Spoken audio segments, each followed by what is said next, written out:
नमस्कार मित्रांनो. नमो शेतकरी सन्मान निधी योजनेचा 8वा हप्ता कधी जमा होणार? हा प्रश्न सध्या खूप शेतकरी विचारत आहेत. कारण काही ठिकाणी सोशल मीडियावर वेगवेगळ्या तारखा सांगितल्या जात आहेत आणि आता जिल्हा परिषद निवडणूक प्रक्रिया सुरू होणार आहे. ह्या व्हिडिओमध्ये मी तुम्हाला खरी अधिकृत आणि विश्वासार्ह माहिती सांगणार आहे.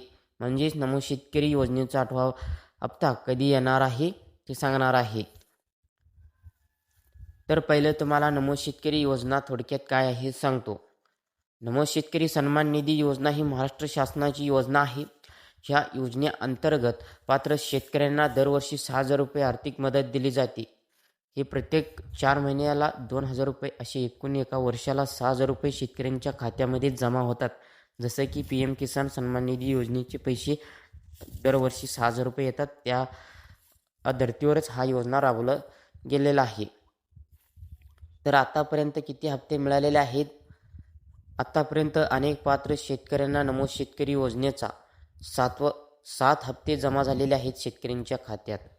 तर त्यामुळे आता सगळ्यांना 8व्या हप्त्याची वाट पाहावी लागत आहे.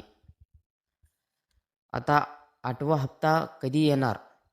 सध्या आजच्या तारखेला सांगायचं झालं तर 8व्या हप्त्याची कोणतीही अधिकृत तारीख जाहीर झालेली नाही. काही यूट्यूब व्हिडिओ, व्हॉट्सअप मेसेज वेगवेगळ्या तारखा सांगत आहेत. पण ह्या तारखांना कोणतीही अधिकृत आधार नाही. म्हणजे सरकारकडून काही त्याची तारीख घोषणा करण्यात आलेली नाही आणि त्याचबरोबर कृषी विभागाकडून त्यांच्या सोशल मीडिया हँडलवरती काही नोटिफिकेशन देण्यात आलेले नाही आणि सरकारने GR सुद्धा काढलेला नाही याच्यावरती आणि निधीसुद्धा अजून मंजुरी केलेली नाही. तर 8व्या हप्त्याबाबत लेखी घोषणा आलेली नाही. त्यामुळं अजून अधिकृत तारीख जाहीर झालेल्या नाही आणि अशा अफवा व्हिडिओपासून मेसेजपासून सावध राहा शेतकऱ्यांनो. तर झडपी निवडणूक आणि नमो शेतकरी योजनेच्या 8व्या हप्त्याचा संबंध काय? आता बरेच शेतकऱ्याला हा प्रश्न पडलेला असेल. तर आता महत्त्वाचा मुद्दा म्हणजे जिल्हा परिषद म्हणजे झडपी निवडणूक प्रक्रिया सुरू झाली आणि आचारसंहिता लागू झाली. तर सरकार नवीन आर्थिक लाभ जाहीर करत नाही. आचारसंहिता लागू झाल्याने सरकारने कोणतीही योजनेचे पैसे ट्रान्सफर करत नाही शेतकऱ्यांच्या खात्यावरती आणि कोणतीही योजनाचे कामकाज हे बंद असतात. त्यामुळं नमो शेतकरी योजनेचा 8वा हप्त्याला थोडा उशीर होण्याची शक्यता आहे. पण ह्याचा अर्थ असा नाही की शेतकऱ्यांना पैसे रद्द होणार आहे.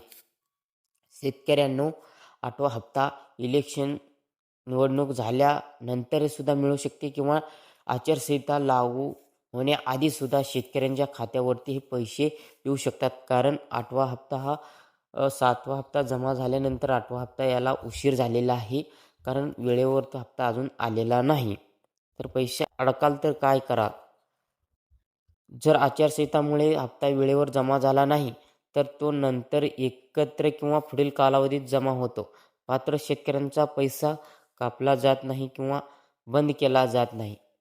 जर तुम्हाला पैसे आचारसंहिता लागण्याआधीच जर शेतकऱ्यांच्या खात्यावरती 8वा हप्ता जमा व्हायला सुरुवात झालं तरीसुद्धा तुम्हाला पैसे आले नाहीत, आचारसंहिता लागली, तर तुम्हाला पुढील हप्त्यासोबत हे 8वा हप्ता मिळतो आणि जर निवडणूक झाल्यानंतरसुद्धा काही राहिलेले शेतकऱ्यांना मिळतील. परंतु हप्ते हे कायमच बंद होणार नाहीत असं काही नाही. तर 8वा हप्ता कोणाला नक्की मिळणार पाहूया. 8वा हप्ता मिळण्यासाठी काही गोष्टी पूर्ण असणं खूप महत्त्वाचं आहे. तर हा क्लिप तुम्ही नीट लक्ष देऊन पहा. 8वा हप्ता जर तुम्हाला नक्की घ्यायचं असेल तर पहिला आहे KYC पूर्ण असणे. दुसरा आहे आधार कार्ड बँक खात्याशी लिंक असणे. त्याच्यानंतर तिसरा आहे बँक खाते ॲक्टिव्ह असणे आणि चौथं योजनेचं पात्र यादीत नाव असणे. ह्यापैकी काही इनकम्प्लीट असेल तर पैसे अडकू शकतात.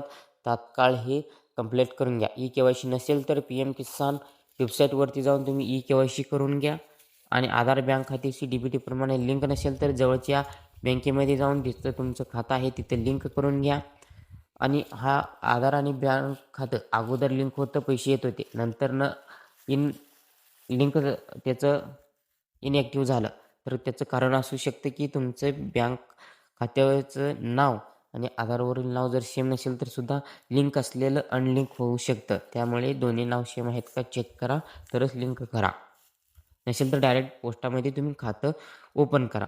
त्याच्यानंतर योजनेचे पात्र यादीत नाव असणे, म्हणजे तुम्हाला पी-एम किसान योजनेचा लाभ जर मिळत असेल तर नमो शेतकरी सन्मान निधी योजनेचा लाभ मिळतो. त्याला म्हणतात अपात्र यादीत नाव आहे. तर ह्याची यादी कुठं नसते, त्यामुळं त्या योजनेचा लाभ मिळत असेल पी-एम किसान तर नमोचं हप्ता तुम्हाला मिळतात.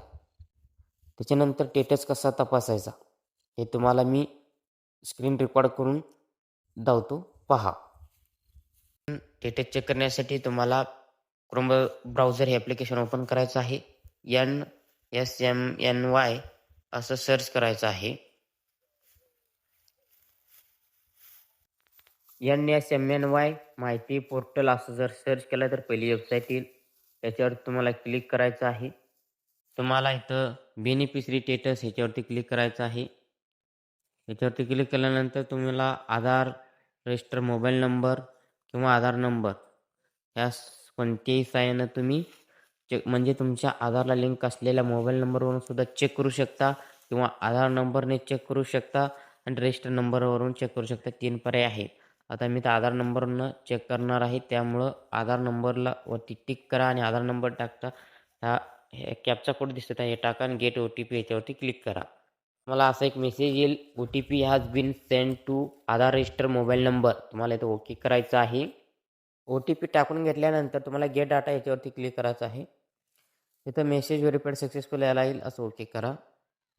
तर मित्रांनो, तुम्हाला इथं तुमचं NSMNY बेनिफिशरी स्टेटस हा पेज ओपन होईल. इथे बेसिक डिटेल्समध्ये तुमचं फार्मर नेम दिसेल, तुमचं फादरचं नेम दिसेल आणि मोबाईल नंबर कोणता लिंक आहे तो दिसेल, जेंडर दिसेल आणि PMK रजिस्टर ID म्हणजे प्रधानमंत्री किसान सन्मान निधी योजनेचं आणि ह्या योजनेचं दोन्ही योजनेचं एकच तुमचं रजिस्टर ID आहे. दोन्ही योजनेला एकच रजिस्टर ID आहे आणि तुम्ही PM किसान योजनेला कधी रजिस्टर केला हे सुद्धा दिसेल आणि लोकेशन डिटेल्स तुम्ही कुठलं, तुमचं स्टेट कोणतं आहे, डिस्ट्रिक्ट कोणता आहे, सब डिस्ट्रिक्ट कोणता आहे, विलेज कोणता आहे आणि ॲड्रेस कोणता आहे तुमचं होमचं, हे झालं. आता तिसरं म्हणजे एलिजिबिलिटी स्टेटस. ह्यामध्ये तुमचं KYC status, Aadhaar seeding status, eligibility status, payment mode Aadhaar. इथं KYC येस आहे, आधार सीडिंग स्टेटस येस आहे म्हणजे बँक खात्याला आधार कार्ड लिंक आहे, एलिजिबिलिटी हे पण आहे आपलं आणि पेमेंट मेथड म्हणजे पैसे कोणत्या ह्याच्याने साहाय्याने जमा होतात तर आधारने जमा होतात इथं दिसतं. आणि बेनिफिट डिटेल्समध्ये तुम्हाला आत्तापर्यंत किती हप्ता मिळाली आणि पेमेंट स्टेटस हे सक्सेस आहेत का अनसक्सेस आहेत, पेंडिंग आहेत हे दिसतील. मेड ऑफ पेमेंट दिसतील, इथं कोणत्या साहाय्याने कोणत्या बँकेत जमा झाली ते दिसतील, अकाउंट नंबर दिसेल आणि पैसे कधी आले हे सुद्धा दिसतील. त्याच्यानंतर तुम्हाला इथं UTR नंबर दिसतील आणि ट्रान्झॅक्शन फायलर रिझन, पैसे इथं आपलं ट्रान्झॅक्शन इथं कोणतं फायलर झालेलं नाही, त्यामुळं इथं काही रिझन आलेलं नाही. जर तुम्हाला आला असेल तर तुम्ही प्रॉब्लेम सॉल्व्ह करून घ्या. अशा प्रकारे तुम्ही तुमचे पैसे येण्याची हे स्टेटस चेक करू शकता. हे एलिजिबिलिटी डिटेल्स आहे ना, हे महत्त्वाचं आहे. इथं तुम्ही हे आधी चेक करून घ्या. इथं जर काही नो असतील तर ते त्याला लगेच येस करून घ्या, काही प्रॉब्लेम असेल तर. मित्रांनो, आजच्या घडीला सांगायचं झालं तर 8व्या हप्त्याची कन्फर्म तारीख नाही. निवडणुकीमुळे थोडा विलंब होऊ शकतो, पण पात्र शेतकऱ्यांचा पैसा नक्कीच जमा होईल. चुकीच्या अफवावर विश्वास ठेवू नका आणि ह्या योजनेचा 8वा हप्ता कधी वितरण होणार आहे, GR आला किंवा तारीख फिक्स झाली सरकारकडून त्याची माहिती आली तर आपल्या चॅनलवरती लगेच व्हिडिओ येईल. त्यामुळं आपल्या चॅनलला जोडलेलं राहा. व्हिडिओ उपयुक्त वाटला असेल तर लाईक करा आणि अशाच खरी सरकारी माहिती मिळवण्यासाठी आर्बिटेक मराठीला सबस्क्राईब करा. धन्यवाद.